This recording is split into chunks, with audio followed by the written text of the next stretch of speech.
Some days end like any other, quiet, unnoticed. But for David Renteria, November 16th, 2023 was no ordinary end. It was a reckoning. The final 24 hours of a man who stole a child's Christmas, her breath, her life. Convicted of kidnapping and strangling Alexandra Flores, David Renteria, came into the world on November 22, 1969, in El Paso, Texas, a city carved from desert grit, where dreams often withered under the sun's glare. Born to a family fraying at the edges, he was one of several siblings raised in a home where love was scarce and silence louder than words. His childhood was not a cradle, but a crucible. David's father, a mechanic with calloused hands and a temper fueled by whiskey, was a ghost in the house, present only in shouts or the slam of a door. His mother, worn thin by endless shifts at a diner, ruled with a belt and a weary sigh. Money was tight, meals sparse, hope scarcer. The Renteria home on the city's east side was a place of frayed curtains and unanswered prayers, where the drone of a television drowned out dreams. As a boy, David was quiet, not shy, but watchful. Neighbors recalled a child who rarely smiled, his eyes tracking passers-by like a hawk. At school, he drifted to the edges, avoiding games, his lunch often uneaten. Teachers noted his stillness, his habit of tearing pages from notebooks, burning scraps behind the bleachers. He didn't fight or fuss, one said, he just watched. By his teens, the signs grew sharper. He skipped classes, lingered in empty lots, once caught carving his initials into a school desk with a stolen knife. His mother's pleas fell on deaf ears, his father's fists taught no lessons. David learned to listen to the world's undercurrent, the creak of a floorboard, the sigh of a city asleep, rather than its voices. From the ashes of a broken home, David Renteria learned not to trust, not to feel, but to observe. The world screamed, he whispered, and in that whisper a darkness took root, waiting for its moment to bloom. November 18th, 2001, a little girl stepped into a Walmart in El Paso, Texas, her eyes sparkling with the promise of Christmas. By night's end, she was gone. Stolen, silenced, erased. Alexandra Flores, 5 years old, was not just a victim. She was a life extinguished in 9 minutes of calculated horror. David Renteria, 32, didn't choose her for a reason. He chose her because she was there, a fleeting spark he decided to snuff out. This is the night his shadow fell, a stain the world would never wash clean. Alexandra was a kindergartner, small for her age, with a shy smile that lit up her parents' world. Hilda and Ernesto Flores had taken her Christmas shopping that evening at the Walmart on 5801 Montana Avenue, a bustling store alive with holiday cheer. At 8:47 p.m., as her mother lingered over gifts, Alexandra wandered a few feet, drawn to a display of stuffed animals. Her red jacket, bright under the store's fluorescent glare, caught Renteria's eye. He'd been drifting through the aisles, a stranger with no connection to the Flores family, his dark cap low, his gaze predatory. He saw her alone, vulnerable and moved. His voice low and coaxing offered help, or a toy, words lost forever but potent enough to draw her away.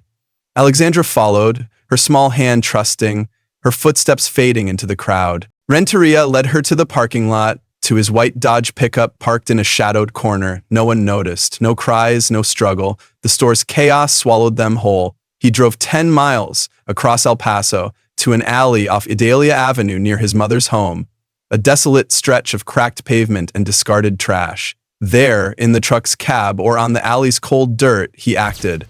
With his hands, he strangled her. The act deliberate, her fragile frame no match for his strength. Alexandra's eyes, wide with terror, met his, perhaps pleading, perhaps already dimming. Renteria didn't pause, didn't falter. Her breath stopped, her body stilled, and he moved to erase her further. From a can in his truck, he poured gasoline, dousing her clothes, her skin, her childhood. A match flared, and flames consumed what remained, a cruel attempt to burn away his sin. The next morning, November 19th, a passerby stumbled on the scene. Alexandra's body, partially charred, abandoned like refuse in the alley's dust.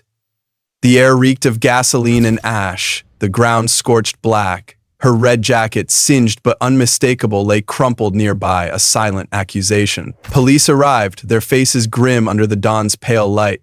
The medical examiner's report was stark. Ligature marks on her neck, death by strangulation, her small frame marred by burn. The alley held no blood, no weapon, only the remnants of a child under a flickering street lamp, its glow casting shadows that seemed to rise. Renteria's mind, never fully laid bare, revealed itself in his actions. He had no history with Alexandra, no grudge, no motive beyond the impulse to destroy. Court testimony painted a man driven by a fleeting urge, a predator seizing a moment's opportunity. He didn't know her name, her dreams, her favorite toy. She was a target, a means to quiet some inner noise only he could hear. His hands didn't shake as he choked her. His steps didn't falter as he lit the match. He walked away from the alley as if leaving a job half done, his truck's taillights fading into the night. The fire was his signature, not of rage, but of erasure, a cold, mechanical act to make her vanish. Investigators later found the alley's silence deafening. No witnesses, no screams, only the echo of a crime that shook El Paso. Alexandra's family shattered, clung to her memory, her laugh, her ribboned hair, her trust. Renteria, in those 9 minutes, stole more than a life. He stole a future. He didn't run, didn't hide, but returned to his life as if the flames had cleansed him. Yet the ashes told a different story, one that would lead to a needle in Huntsville. 22 years later, David Renteria stepped out of that alley like a man who'd snuffed a candle. No haste, no fear, no remorse. But the darkness he left behind would follow him. A shadow no fire could burn away. David Renteria thought he could burn away his crime, but the ashes of Alexandra Flores spoke louder than his silence. On November 19, 2001, less than a day after her body was found, the law closed in. His arrest was not a chase, but a surrender. A moment as cold as the alley where he left her. The trial that followed carved his fate in stone. At 6:30 a.m., El Paso police spotted Renteria driving his white Dodge pickup near his mother's home on Idalia Avenue, blocks from the crime scene. A citywide alert had flagged him, male, 32, linked to a Walmart abduction. He pulled over without resistance, stepping out with hands raised, his dark eyes empty, betraying no panic. Officers noted his calm, almost mechanical demeanor, as if he'd expected the cuff. In his truck, they found traces of gasoline and a singed cloth, echoes of the fire he'd set. The evidence was damning. Surveillance footage from Walmart showed Renteria luring Alexandra at 8:47 p.m., her red jacket a blur beside him. His fingerprints matched those on a gasoline can recovered near the alley. DNA under Alexandra's fingernails, scratched in her final struggle, tied him to her death. At the station, Renteria confessed, his voice flat, admitting he took her, strangled her, burned her. "I did it," he said, offering no why, no remorse, only facts delivered like a ledger's tally. The trial began January 6, 2003, in the 384th District Court. Prosecutors laid out a meticulous case, the footage, the DNA, the confession. The defense argued coercion, claiming Renteria's confession was pressured, but the jury saw through it. Alexandra's mother testified, her voice breaking, describing her daughter's laugh, now silenced. Renteria never looked up. On January 24th, after 3 hours of deliberation, the verdict: guilty of capital murder. The sentence: death by lethal injection. When the gavel fell, Renteria didn't flinch, his lips curved slightly, not a smile but a flicker, chilling the room. A juror later said, "That look, it was like he was already gone." David Renteria didn't beg or break. He sat, a statue carved from his own darkness, as justice named his price. The law had spoken, but the void he left remained, a wound no verdict could heal. In the final 24 hours of a man condemned to die, time transforms into a relentless weight, each second a stone pressing against the chest. For David Renteria, convicted of kidnapping and strangling 5-year-old Alexandra Flores, November 15, 2023 is not a day to live, but a vigil to endure. In the confines of a Texas death row cell, he faces not just the needle's promise, but the silence he once forced upon a child. His life, a series of choices that led to an Ali's ashes, now narrows to this: a countdown, a reckoning, a void. From dawn to dawn, Renteria waits, his shadow cast long and unyielding, a man already half gone before the executioner's hand. At 6:00 a.m., the Polunsky unit's death row block stirs under the cold hume of fluorescent lights. David Renteria, 53, is awake in cell 12C, a 6 by 9 foot tomb of concrete and steel. He lies on a thin mattress, eyes tracing the ceiling's cracks, as he has all night, sleep a stranger to his restless mind. The air is heavy, laced with the sharp tang of pine disinfectant, a sterile mockery of the life he's about to leave. A guard's voice slices through the cell's slot, sharp and procedural. Renteria, executions tomorrow. Death watch begins. Renteria sits up, his movements slow, deliberate, like a man measuring each motion against eternity. By 7:00 a.m. Renteria is in the holding cell, a 5 by 8 foot box with beige walls that seem to swallow light. A bolted cot, a bare tray table, a camera's blinking red light. The space is a study in absence. He sits, hands folded in his lap, fingers interlaced, staring at a barred window where gray dawn seeps through, clouds churning over the Texas plains. The cell is silent, save for a faint drip from a hidden pipe, a rhythm that matches his steady breath. Renteria traces a finger along the cot's metal edge, a habit carved over 22 years on death row, the motion as rhythmic as a prayer he'll never speak. His thoughts are veiled, locked behind eyes that reveal no panic, no regret. Perhaps he sees Alexandra's red jacket, her small form in the Walmart aisle, her final gasp in that alley. Or perhaps he sees El Paso's desert, its endless sprawl, a world he's already left behind. His lips part, a faint exhale, but no words escape. A guard passes, logging his status. Awake, compliant, no incidents. Renteria's stillness is unnerving, a void that seems to pull the air from the room. He doesn't look at the guard, his focus on the window as if the clouds might offer something. Absolution, indifference, or nothing at all. At 8:00 a.m., a tray slides through the slot, its metal scrape a jarring note in the cell's silence. The meal is standard: scrambled eggs, toast, black coffee. As Renteria declined a special last meal, a choice noted in the prison's logs. The tray sits on the table, steam curling from the coffee like a fading wisp of thought. Renteria approaches, lifting the cup, the bitterness sharp on his tongue, a fleeting anchor to the present. The eggs, pale and rubbery, remain untouched. The toast, cold, is nibbled once, then set aside. He wipes his mouth with a paper napkin, folding it with precision before pushing the tray back through the slot. The guard, a broad man with a clipped beard, retrieves it, noting the uneaten food. "Not hungry, Renteria?" he asks, voice flat. Renteria shakes his head, a slight motion, and returns to the cot, sitting cross-legged, hands on his thighs. The cell smells faintly of grease, the scent clinging to the air like a memory he can't shake. His refusal of the meal is not defiance, but a rejection of ritual, a man who sees no point in savoring what's already lost. David Renteria does not eat to live, but to mark the hours, each bite a step toward the needle. His hunger, if it ever existed, burned away in an El Paso alley 22 years ago. In this cell, he is not a man clinging to life, but a shadow, waiting for the light to fade. At 9:00 a.m., a soft knock breaks the cell's silence. The prison chaplain, a gray-haired man with wire-rimmed glasses, stands outside, his voice gentle, almost lost in the concrete's echo. "David, I'm here if you need to talk," he says, holding a warm Bible, its leather cracked from years of offering solace to the damned.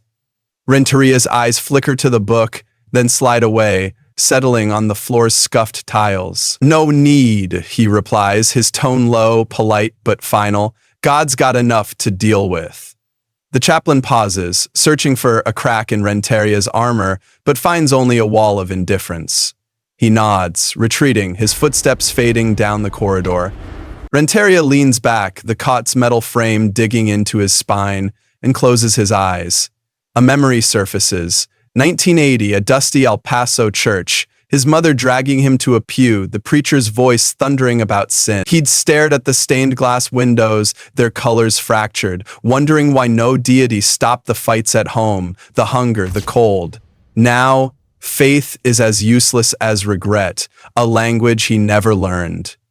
He opens his eyes, unmoved, the cell's silence wrapping him like a shroud. Renteria's silence is not defiance, but a choice.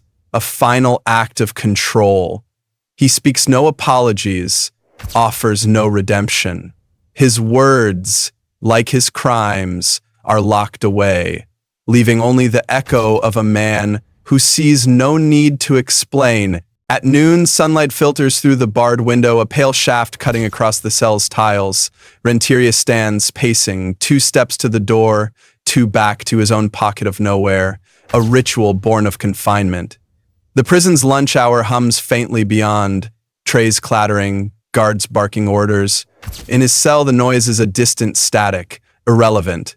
He stops, leans against the wall, his navy shirt damp with sweat, despite the chill. His fingers brush the concrete, its texture a grounding force. He thinks, briefly, of Alexandra's mother, Hilda, her testimony in court, her voice breaking as she spoke of her daughter's laugh. The memory stings, then fades, a ripple in a pond gone still. He wonders if she hates him, or if hate has burned out, leaving only grief.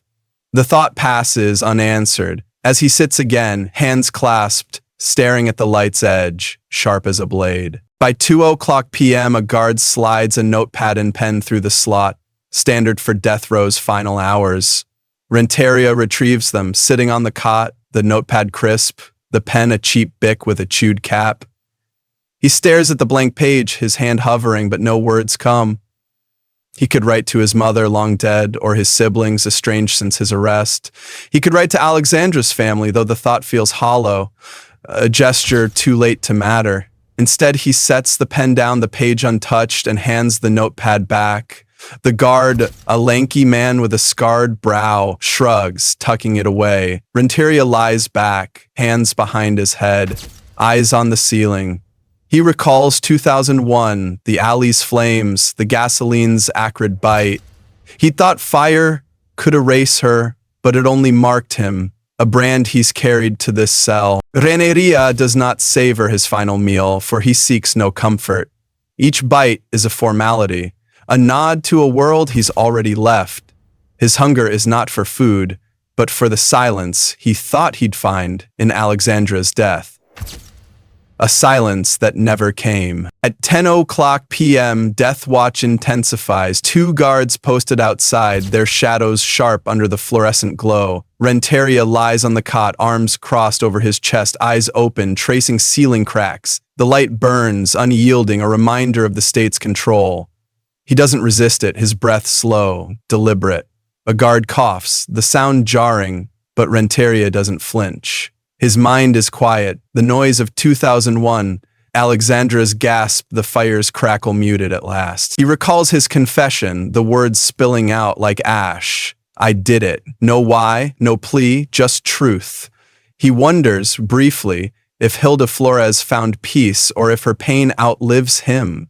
The thought dissolves, irrelevant. Renteria lies in a darkness of his own making, his eyes open to a horizon only he sees. He does not pray, does not weep. His breath is a countdown, each exhale a step toward the silence he sought in blood, now coming to claim him. At 6:00 a.m. the final dawn breaks, gray and heavy with rain.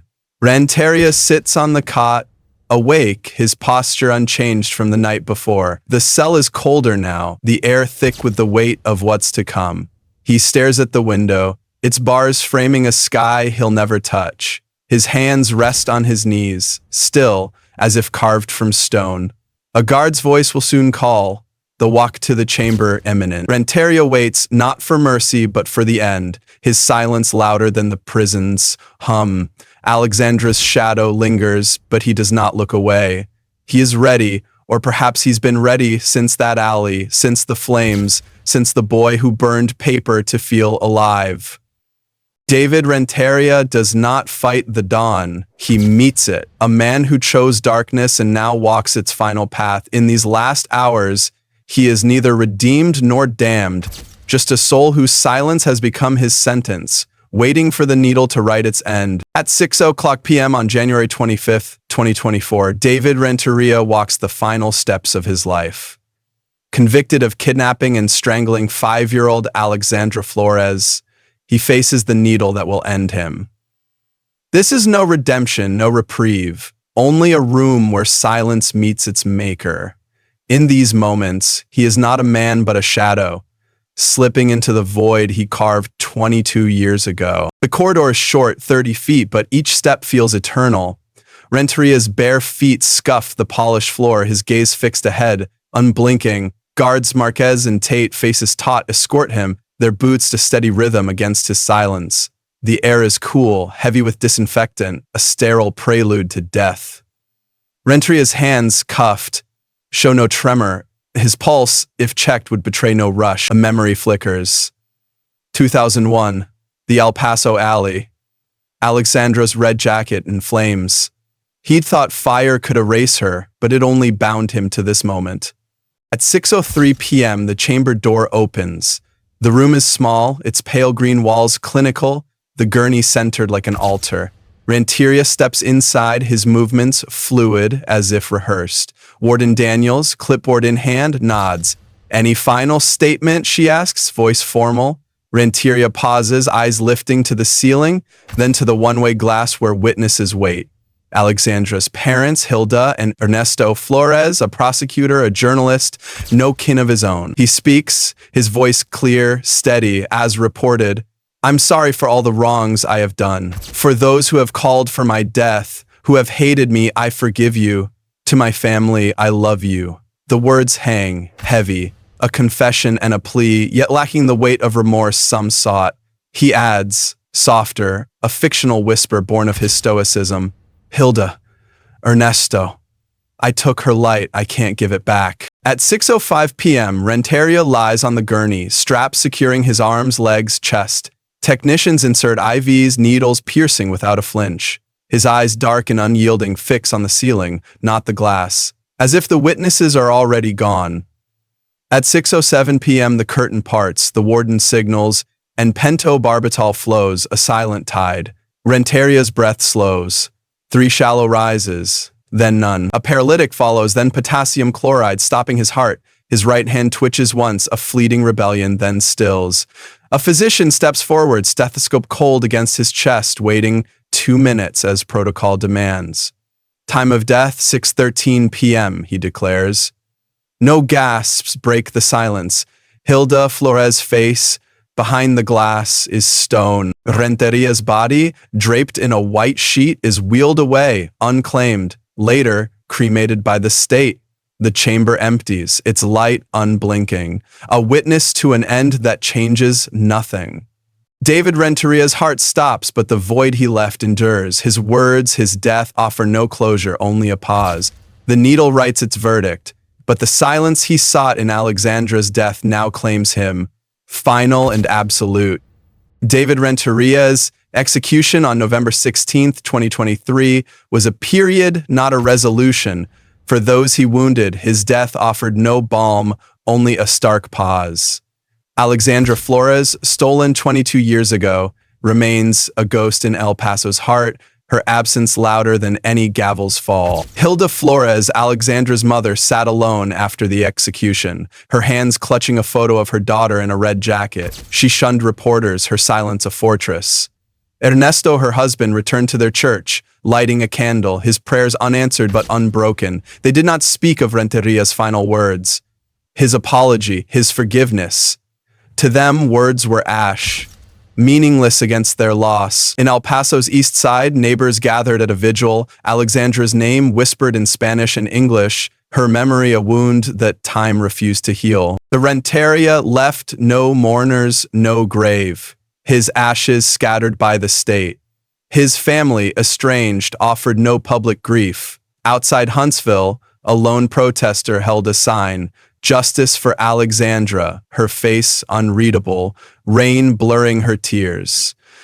The city moved on, but Alexandra's shadow lingered, a reminder of a night no one could unsee. Renteria's death closed a chapter, but not the story. Alexandra's light, stolen in an alley, burns in those who loved her.